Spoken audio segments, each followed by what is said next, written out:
The cold winter wind whipped through Jessica Taylor's thin jacket as she clutched her twins closer to her chest. At 26, with disheveled brown hair and exhausted blue eyes, she never imagined she'd be standing on the steps of Evergreen Adoption Agency, preparing to sign away the two most precious things in her life. 6-month-old Noah and Sophia slept peacefully, unaware that their mother was about to make the most heartbreaking decision of her life. "It's almost time," Jessica whispered, tears streaming down her face as she kissed each of their foreheads. The twins were beautiful, Noah with his tuft of dark hair, and Sophia with her rosy cheeks and tiny dimple. But love wasn't enough to feed them, to provide a roof over their heads, or to give them the future they deserved. Jessica had tried everything. After her husband Mark died in a construction accident 4 months ago, leaving her with overwhelming medical bills and a mountain of debt, she had worked 3 jobs, slept barely 4 hours a night, sold everything of value she owned, and still couldn't make ends meet. The final blow came last week when she received an eviction notice. With no family to turn to and nowhere to go, she had made the impossible choice, finding a loving home for her children where they could thrive. "Mrs. Taylor?" a gentle voice called from the doorway. "We're ready for you now." Jessica nodded, taking one last deep breath of the crisp morning air. The interior of the adoption agency was warm and inviting, with soft lighting and comfortable furniture designed to ease the pain of moments exactly like this one. Mrs. Richards, the agency director, greeted her with understanding eyes and a sympathetic smile. "The Wilsons are very excited, Mrs. Richards said softly, leading Jessica to a conference room. "They've been hoping to adopt for years.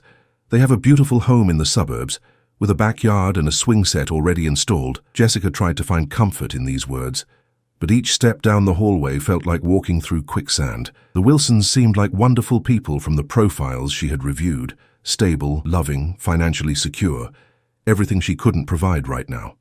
"Can I have just a few more minutes with them?" Jessica asked, her voice cracking. "Of course, dear, take all the time you need." Alone in the conference room, Jessica cradled her babies, memorizing every detail of their faces. "I want you to know this isn't because I don't love you," she whispered. "I love you more than anything in this world. That's why I have to do this. Someday, I hope you'll understand." A soft knock on the door interrupted her goodbye. Mrs. Richards poked her head in. "Jessica, there's been a development. Could you come with me for a moment? The agency's benefactor is here and would like to speak with you." Confused, Jessica carefully placed the twins in their carrier and followed Mrs. Richards down a different hallway to a large office she hadn't seen before. Behind an imposing desk sat a man who commanded attention without effort. Tall with broad shoulders, impeccably dressed in a tailored suit that screamed success, Jackson Montgomery was known throughout the city as a business titan. His real estate development company had transformed the skyline, and his philanthropic efforts made regular headlines. "Mrs. Taylor," he stood as she entered, his deep voice surprisingly gentle. "Please, have a seat." Jessica sat tentatively, suddenly aware of her worn clothes and tired appearance. "I don't understand why I'm here, Mr. Montgomery." His grey eyes studied her with an intensity that made her uncomfortable. "I review all cases that come through this agency," he explained. "Yours caught my attention."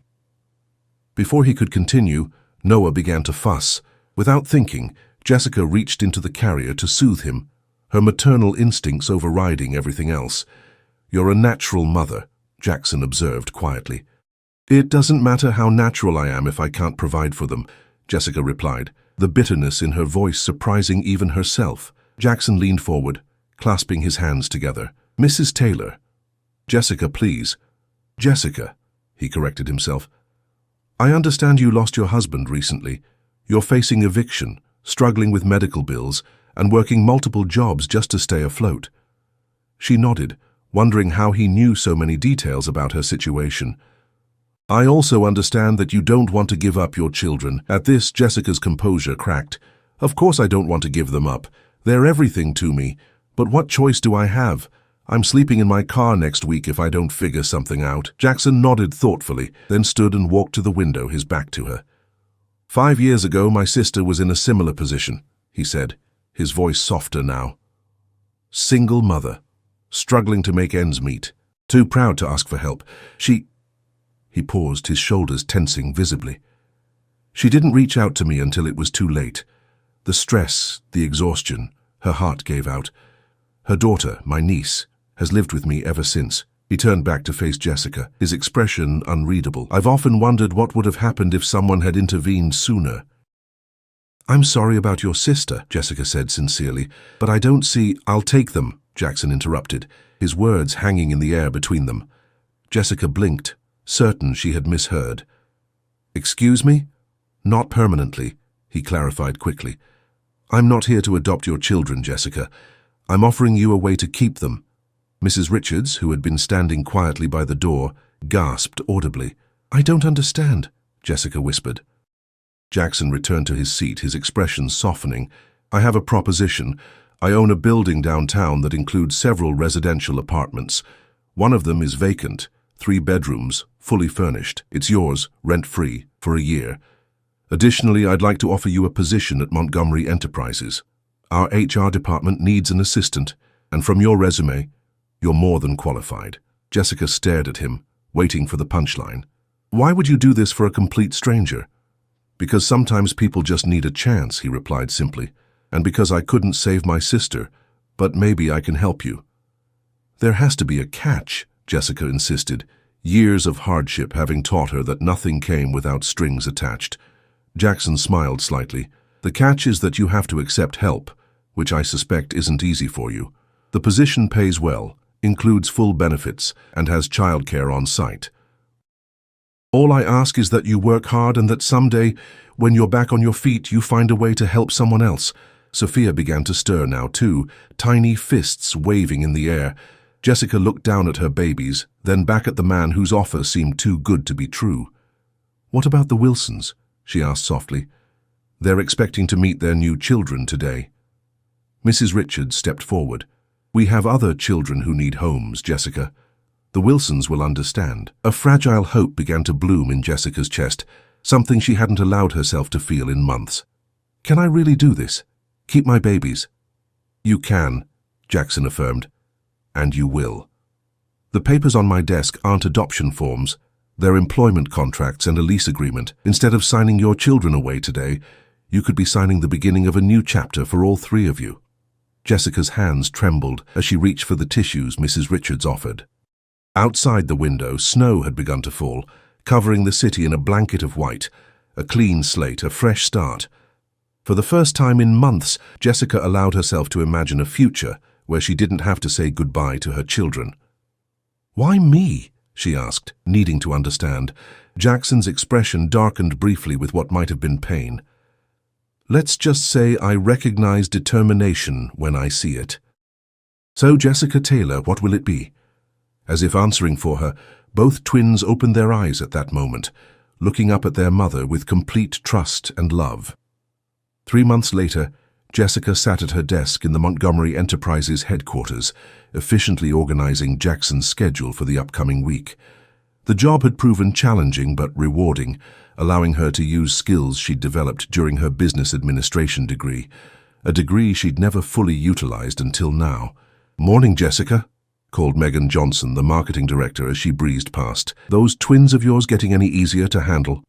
Jessica laughed, pointing to a new photo frame on her desk showing Noah and Sophia sitting side by side, matching mischievous grins on their faces.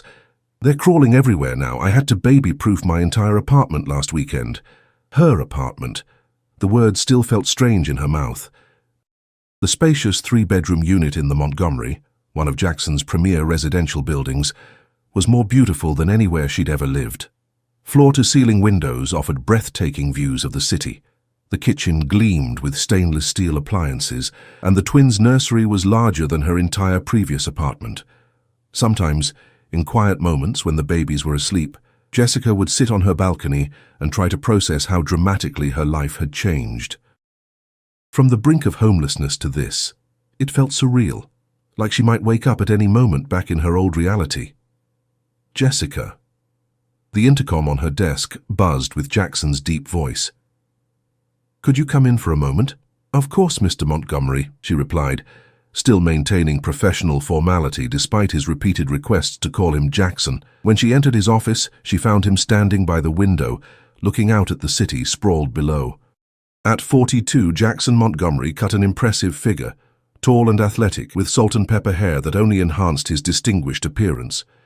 He turned as she entered, his serious expressions softening slightly. "How are the twins adjusting to the daycare center?" he asked. "They love it," Jessica replied, feeling the now familiar surge of gratitude. The state-of-the-art childcare facility on the ground floor of the building was a perk she had never imagined possible, and being able to visit her babies during lunch breaks was a luxury that helped ease her working mother guilt. "Good." Jackson nodded, then gestured to a stack of papers on his desk. "I have a charity gala coming up this weekend. Black tie, very important donors. I need someone I can trust to help coordinate with the event planner." Jessica blinked in surprise. "How you want me to help with that? Wouldn't your personal assistant be better suited?" "Samantha is on maternity leave, as you know," Jackson replied, "and you've demonstrated exceptional organizational skills these past months.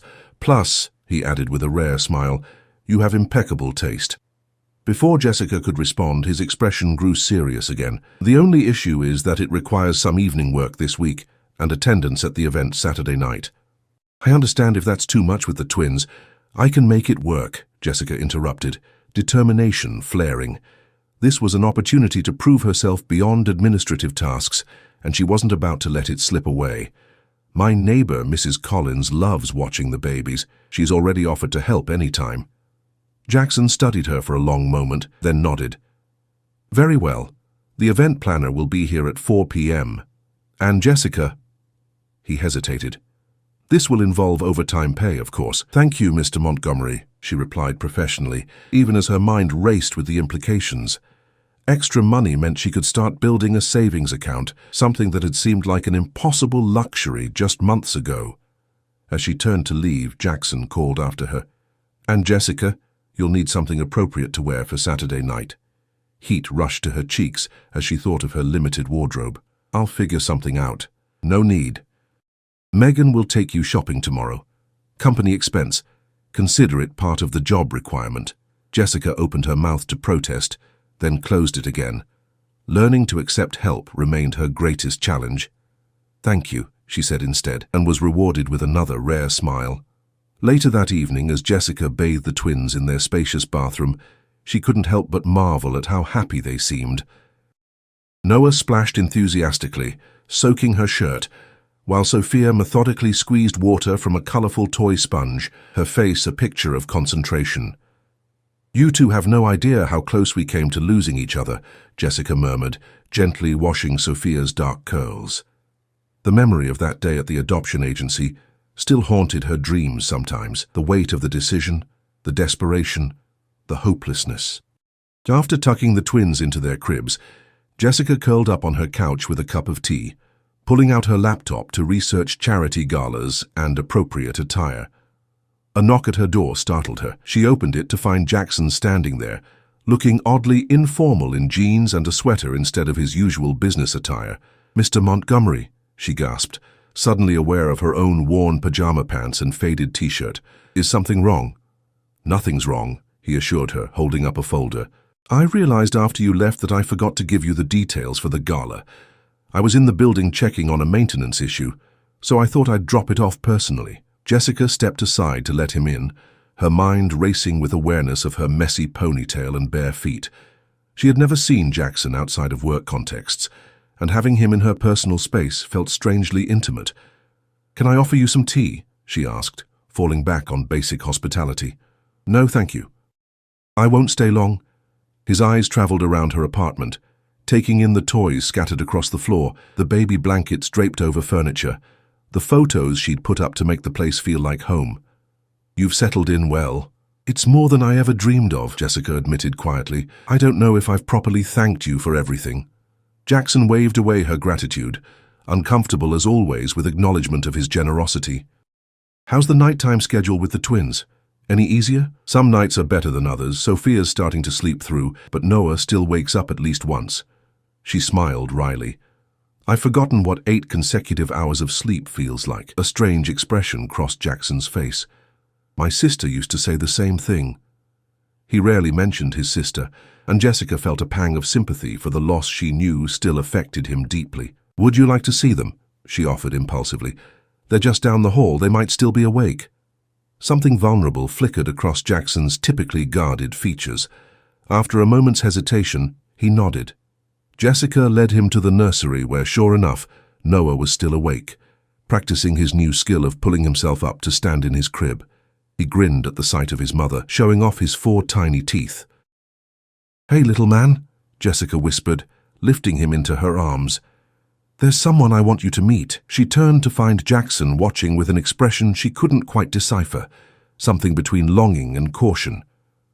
"Would you like to hold him?" she asked. Jackson hesitated, then carefully took Noah, who immediately reached for his tie clip, a small silver airplane that caught the soft nursery light. "He likes shiny things," Jessica explained with a smile. "Smart boy," Jackson murmured, allowing Noah to examine the clip. "My father gave me this when I made my first million, said I could finally go anywhere I wanted." A shadow passed over his face. "Turns out money can't take you everywhere you want to go." The unexpected vulnerability in his voice made Jessica look at him more carefully. For the first time, she saw beyond the powerful CEO to the man beneath, someone who, despite his success, carried his own burdens and regrets. "Your sister would be proud of how you're helping others," Jessica said softly. Jackson's jaw tightened. "I should have done more for her." "You're doing something now," she replied. "That matters." They stood in silence for a moment, the only sound Noah's contented babbling as he played with the shiny clip. Then suddenly, as if remembering himself, Jackson carefully handed the baby back to Jessica. "I should go," he said, his professional demeanor returning like a shield. "The folder has everything you need for the gala. I'll see you tomorrow." As he turned to leave, Jessica called after him, "Mr. Montgomery? Jackson?" He paused, looking back at her with raised eyebrows. "Thank you. Not just for the job and the apartment, for giving us a chance."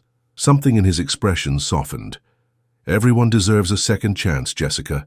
Even me." With that cryptic statement, he was gone, leaving Jessica standing in the nursery doorway, wondering about the man who had saved her family and what demons he might be fighting of his own. The charity gala was unlike anything Jessica had ever experienced. The Grand Meridian Hotel ballroom sparkled with crystal chandeliers and elegant floral arrangements, while the city's elite mingled in designer formal wear, diamonds catching the light with every gesture. Jessica smoothed down the midnight blue gown Megan had helped her select, a floor-length silk creation that made her feel like a different person entirely.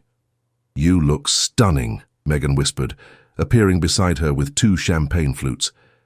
"Half the room can't take their eyes off you." Jessica blushed, accepting the drink. "I feel like an imposter. 3 months ago, I was serving drinks at events like this, not attending them." "Well, you belong here now," Megan assured her before being pulled away by another colleague. Jessica circulated the room, checking final details with the event staff as Jackson had instructed. Everything was running smoothly. The silent auction was generating impressive bids. The catering was flawless, and the string quartet provided perfect background ambiance. She felt a surge of pride at being part of something so successful. "Mrs. Taylor," a server approached with a message. "Mr. Montgomery requests your presence near the east entrance." Jessica made her way through the crowd, spotting Jackson deep in conversation with an elderly couple. He looked especially handsome tonight in his perfectly tailored tuxedo, commanding attention without effort. "Ah, here she is," Jackson said as she approached, extending his hand toward her. "William, Margaret, this is Jessica Taylor, the coordinator who made tonight possible." Jessica shook hands with the couple, recognizing William Parker as one of the city's wealthiest philanthropists. "It's a pleasure to meet you both. I hope you're enjoying the evening." "Indeed we are," William replied warmly. "Jackson was just telling us about your remarkable journey." Jessica froze, eyes darting to Jackson. How much had he shared about her personal circumstances? "Jessica joined Montgomery Enterprises recently and has already proven invaluable," Jackson said smoothly. "Her organizational skills saved this event when our regular planner fell ill." Relief washed over her. Of course, he wouldn't have revealed her private struggles. "Well, you've done a magnificent job," Margaret said kindly, "and your children are fortunate to have such a resourceful mother." Before Jessica could respond, William added, "Jackson mentioned you're a single parent. My foundation has a scholarship program for children of single parents. I'd be happy to put your little ones' names down for consideration when they're ready for college." Touched by the unexpected kindness, Jessica managed to thank them before they moved on to greet other guests. You told them about the twins? She asked Jackson once they were alone. He shrugged, looking slightly uncomfortable. William and Margaret have been supporters of family-focused initiatives for decades. Your story resonates with people. Something about his tone made Jessica study him more carefully. Are you using my situation to generate sympathy donations? Jackson's expression hardened. I mentioned that a talented new employee is also managing twins as a single mother. Is that a problem? It is when you didn't ask my permission first, Jessica replied, keeping her voice low despite her rising anger. My personal life isn't a marketing tool for your charity. That's not what, Jackson began, but was interrupted by the event coordinator announcing dinner would be served shortly. We'll discuss this later, he said with finality, offering his arm to escort her to the head table as protocol demanded. Throughout dinner, Jessica maintained a professional smile while seething internally. She had believed Jackson respected her, but now wondered if she'd been naive. Perhaps she was just another project to him, a way to assuage his guilt over his sister. As the dessert plates were being cleared, Jackson rose to deliver his speech. Jessica had helped prepare it, crafting language about community responsibility and the impact of the children's hospital wing the gala was funding. She watched as he commanded the room, his deep voice resonating with sincerity, as he spoke about families facing medical crises. Many of you know that this cause holds personal significance for me, Jackson said, departing from the prepared text. 5 years ago, my sister Catherine died because she couldn't access proper health care. She was a single mother, working multiple jobs, too proud to ask for help until it was too late. A hush fell over the room. Jessica sat straighter, realizing she was about to hear the full story he had only hinted at before. Catherine left behind a daughter, my niece Lily, who's now 8 years old, Jackson continued, his voice rougher than usual. What you may not know is that I didn't make things easy for my sister. When she got pregnant and decided to raise the child alone, I judged her. I offered financial help, but withheld my emotional support when she needed it most. Jessica watched, transfixed, as the polished CEO revealed raw vulnerability before hundreds of people. By the time I understood what truly matters, it was too late for apologies, he said. The stress of her situation had weakened her heart. She collapsed while working a night shift. Her daughter was home alone. Gasps rippled through the audience. Jessica felt tears pricking her eyes. That's why this new hospital wing isn't just another project. It's about making healthcare accessible to everyone, regardless of their circumstances. It's about ensuring no child loses a parent, because that parent couldn't afford to take care of themselves. Jackson's gaze swept the room, landing briefly on Jessica. And it's about second chances, for patients, for families, and sometimes for those of us who failed the first time around. The applause was thunderous as Jackson concluded. Jessica sat motionless, processing the revelation. His earlier comment about even me deserving a second chance suddenly made sense. This wasn't just about helping her, it was about redemption for his own perceived failures. Later, as the evening wound down and guests began departing, Jessica found Jackson alone on the terrace staring out at the city lights. I owe you an apology, she said softly, joining him at the railing. I misjudged your intentions earlier. He turned to her, his expression unreadable in the dim light. No, you were right. I should have asked before sharing details about your life, however vague. It won't happen again. Jessica nodded, accepting his acknowledgement. After a moment's hesitation, she added, Your speech was powerful. I didn't realize how personal this cause was for you. Few people do, he replied. I prefer keeping my private life private.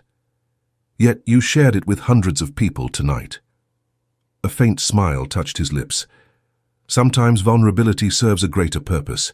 Tonight, it helped raise almost $2 million for the children's wing. They stood in companionable silence, the spring breeze carrying distant city sounds. Jessica found herself studying his profile, seeing him with new eyes, not just as her benefactor or boss, but as a man carrying profound regret. Where is Lily now? She asked gently. With her grandparents, Catherine's in-laws. They're wonderful people who provide stability I couldn't offer with my work schedule. Pain flickered across his features. I see her regularly, but I'm more the fun uncle than a parental figure. You could change that, you know, Jessica suggested. If you wanted to. Jackson turned to face her fully. What makes you say that? I've seen you with Noah. You're a natural. She smiled at his surprised expression. People can learn to rearrange priorities. I certainly have. Before he could respond, Megan appeared at the terrace doorway. Jessica, the caterers need final approval on something. Duty calls, Jessica said, turning to leave. Jessica, Jackson called after her. When she looked back, he seemed on the verge of saying something important, but instead finished with, You did excellent work tonight. Thank you. The following Monday, Jessica arrived at work to find an envelope on her desk containing a substantial bonus for her gala work and a handwritten note from Jackson. Your contribution made all the difference. The hospital wing will break ground next month. Life fell into a comfortable rhythm over the next few weeks. Jessica excelled at her job. The twins continued thriving in daycare, and her relationship with Jackson evolved into something resembling friendship. He began stopping by her desk to ask about the twins, occasionally bringing small gifts for them, educational toys or books he thought they might enjoy. One evening, Jessica received a text from Jackson asking if she was still at the office. When she confirmed she was finishing up some reports, he appeared at her desk minutes later. I need a favor, he said without preamble. Lily's grandparents had an emergency and she's staying with me for the weekend. I'm picking her up from school tomorrow, but I have no idea what 8-year-old girls like to do. Any suggestions? Jessica couldn't help but smile at the slight panic in his eyes. The Children's Museum has a new interactive exhibit she might enjoy, or the Botanical Gardens are hosting a butterfly release on Saturday. Perfect, he said, visibly relieved. Would you and the twins like to join us? Safety in numbers. When she hesitated, he added quickly, as friends, of course, and Lily would probably enjoy meeting other children. We'd love to, Jessica heard herself saying before she could overthink it. Saturday dawned bright and clear. Perfect weather for the Botanical Gardens. Jessica dressed the twins in matching outfits, unable to deny the flutter of anticipation she felt about seeing Jackson outside of work again. When his sleek SUV pulled up outside her building, she was surprised to see him in casual clothes, jeans and a simple button-down that somehow made him look younger and more approachable. A slender girl with dark hair and serious eyes watched from the passenger seat as Jessica secured the twins in their car seats in the back. Lily, this is Jessica and her twins, Noah and Sophia, Jackson introduced them. Jessica works with me. Hi, Lily said shyly, studying Jessica with unmistakable curiosity. At the gardens, they made an unusual group. The powerful CEO, the young single mother, the solemn 8-year-old, and the babbling twins in their double stroller. To Jessica's surprise, Jackson seemed completely at ease, pointing out different plants to Lily and listening attentively to her observations. During the butterfly release, a blue morpho landed on Sophia's hand, causing the baby to squeal with delight. The sound made Lily giggle, breaking through her reserve. Can I push their stroller? She asked Jessica tentatively. Of course, Jessica replied, showing her how to navigate the paths. As Lily proudly took charge of the twins, Jackson fell into step beside Jessica. Thank you for coming today. This is the longest I've seen her smile in ages. She's a wonderful girl, Jessica said sincerely. You should be proud of her. I am, he admitted, but I'm not the one who raised her. I'm just the uncle who visits. It's never too late to be more, Jessica offered gently. Jackson's gaze lingered on her face. Maybe you're right. As they walked through a tunnel of flowering vines, Jessica became acutely aware of how close they were standing, of the way sunlight filtered through leaves to dance across his features, of how different he seemed outside the confines of the office. For a brief moment, she allowed herself to imagine a different reality, one where they weren't employer and employee, where the complicated history between them didn't exist. The moment shattered when Lily called out excitedly, "Uncle Jack, come look at this huge butterfly." As Jackson moved ahead to join his niece, Jessica felt a strange sense of loss. She reminded herself firmly of all he had done for her family, the job, the apartment, the second chance at life. Developing feelings for him would only complicate an already complex situation. She couldn't afford to risk the stability she'd finally achieved. Yet watching him lift Lily to better see the butterfly exhibit, Jessica couldn't ignore the warmth spreading through her chest or the dangerous thought that kept surfacing. despite her best efforts to suppress it. What if there could be more? 2 weeks after the botanical garden outing, Jessica arrived at work to find her desk covered with urgent messages. Jackson had been called away on an emergency business trip to London the night before, and the office was in chaos. As she sorted through the crisis, fielding calls and rearranging his schedule, her cell phone rang, a number she didn't recognize. "Is this Jessica Taylor?" a woman's voice asked when she answered. "Yes, this is she." "This is Principal Matthews from Oak Ridge Elementary. I'm calling about Lily Montgomery. You're listed as her emergency contact."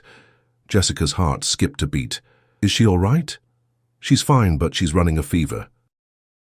"We've been trying to reach her grandparents and her uncle, but her uncle is out of the country," Jessica supplied, already gathering her things. "I'll be there in 20 minutes. She quickly informed Megan of the situation and headed to the school, her mind racing. When had Jackson added her as Lily's emergency contact, and why hadn't he mentioned it? At the school, she found Lily in the nurse's office, cheeks flushed with fever, looking small and vulnerable in an oversized chair. "Jessica!" Lily's eyes widened with surprise, then relief. "Where's Uncle Jack?" "He had to go to London for work, sweetheart," Jessica explained, placing a cool hand on the girl's forehead. "He's trying to get back as soon as possible, but meanwhile, you're coming home with me." After collecting Lily's things and stopping at a pharmacy for children's fever reducer, Jessica brought the girl to her apartment. She settled Lily on the couch with a blanket and some juice, then called the twins' daycare to explain she'd be working from home. "Is Uncle Jack in trouble?" Lily asked suddenly, her brown eyes serious despite her illness. Jessica paused in the middle of setting up her laptop. "No, why would you think that? He left so fast, and he seemed worried before he went." Lily fidgeted with her blanket. "That's what happened before my mom died. Everyone was worried but wouldn't tell me why." Jessica's heart ached for the child who had already experienced such profound loss. She sat beside Lily, choosing her words carefully. "Your uncle had an unexpected work emergency, but he's fine. Sometimes adults have to deal with complicated problems, and they don't always explain everything to kids because they don't want them to worry. But I worry anyway," Lily said quietly.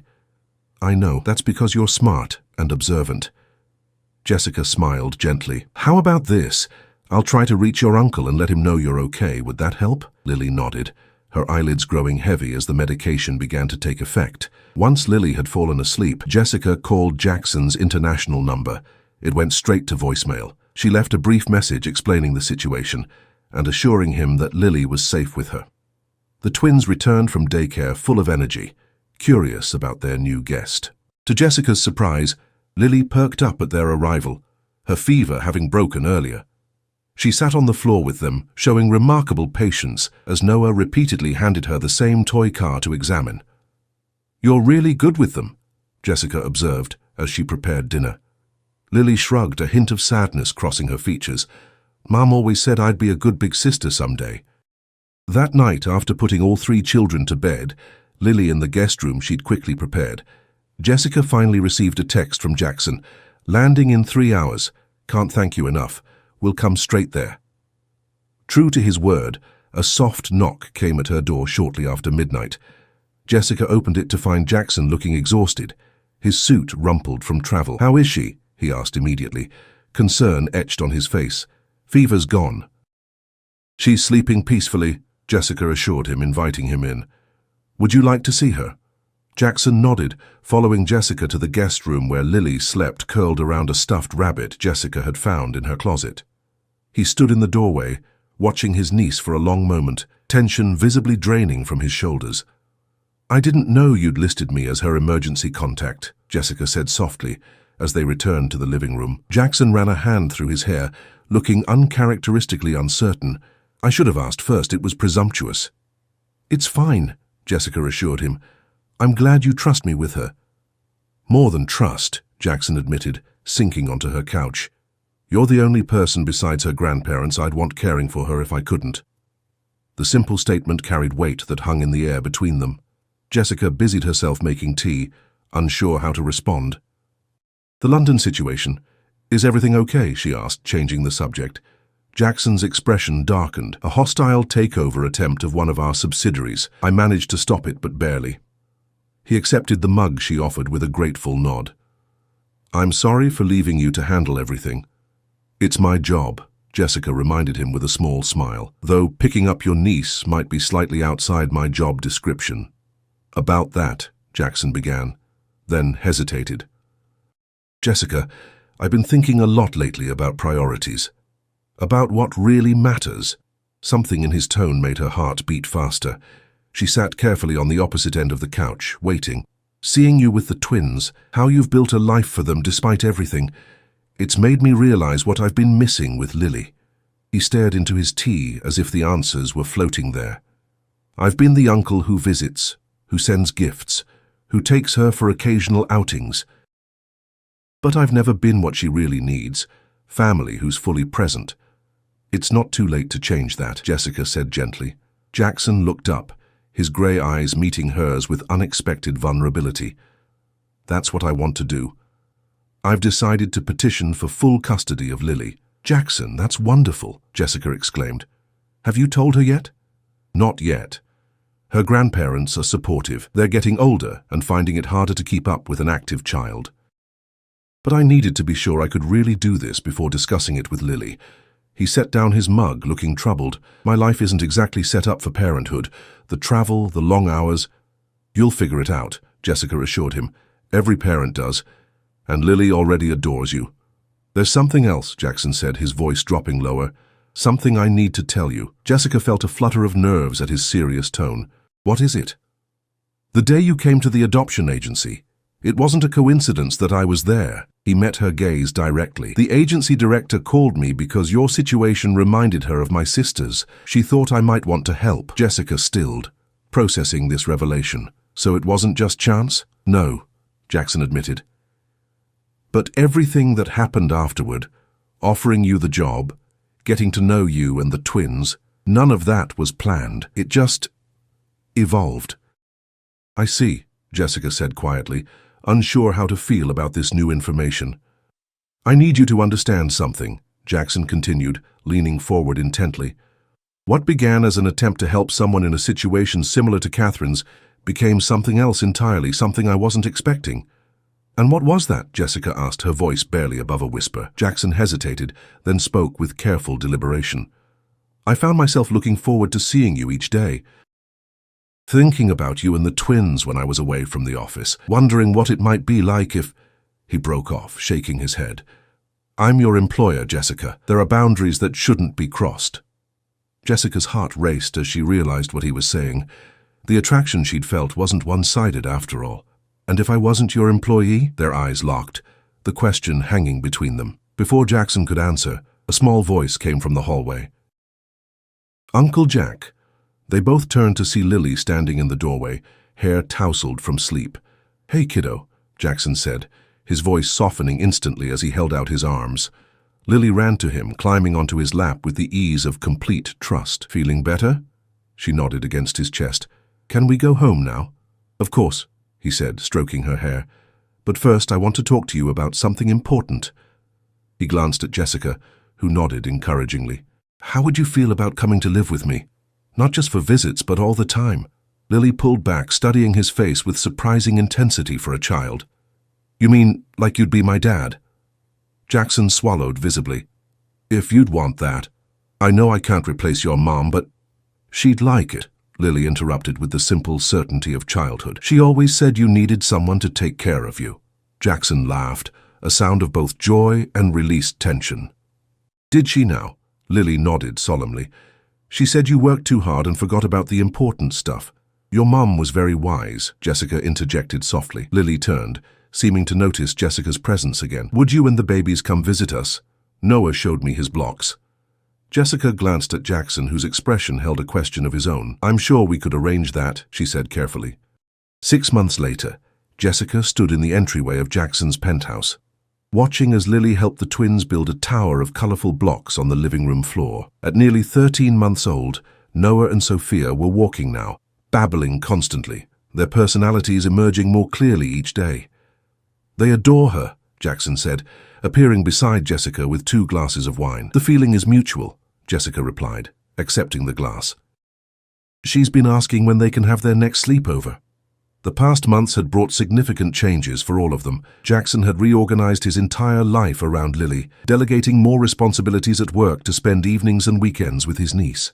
Jessica had been promoted to Director of Community Outreach, a new position created to expand the company's philanthropic initiatives, and their relationship had evolved as well.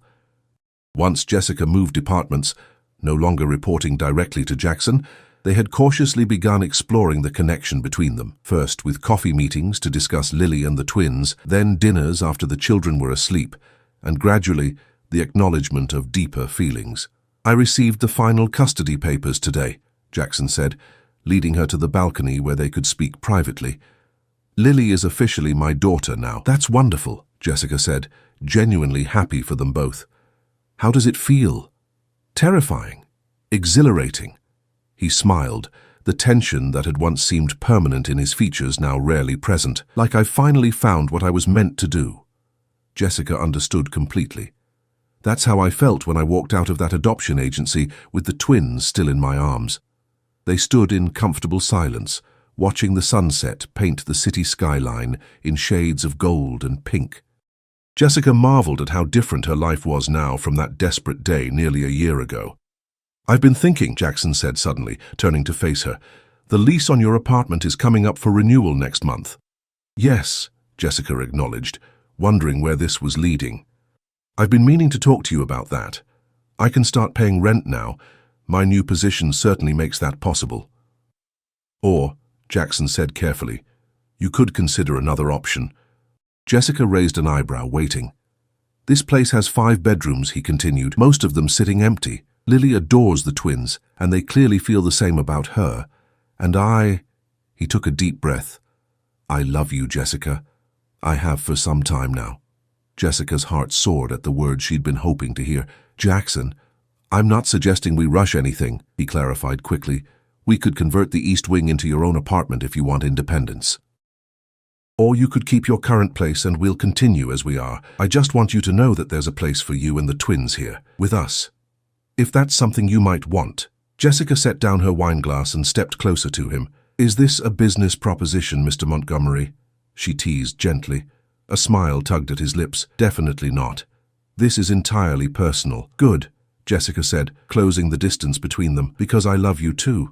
When their lips finally met, it felt like both an ending and a beginning. The closing of a chapter marked by struggle and uncertainty, and the opening of one filled with possibility. Later that evening, as all 3 children slept peacefully down the hall, Jessica and Jackson sat together on the balcony, his arm around her shoulders as they talked about the future, a future neither of them could have imagined a year earlier. "Do you believe in fate?" Jessica asked, thinking of the remarkable chain of events that had brought them together. Jackson considered the question seriously. "I believe in second chances," he said finally, "and in being brave enough to take them when they're offered." Jessica thought of the day she'd nearly signed those adoption papers, of how close she'd come to a completely different life. Instead, she'd found not just security for her children, but a family made whole in the most unexpected way, through shared struggles, mutual respect, and eventually, love. "To second chances, then," she said, raising her glass to his. "And to building something new," Jackson added, his eyes reflecting the promise of all that lay ahead. Inside, the twins slept beside the daughter who had shown them the joy of being an older sister, while outside, their mother embraced the future she never dared imagine, one where a desperate choice had led not to loss, but to completing a family that had been waiting to find each other all along.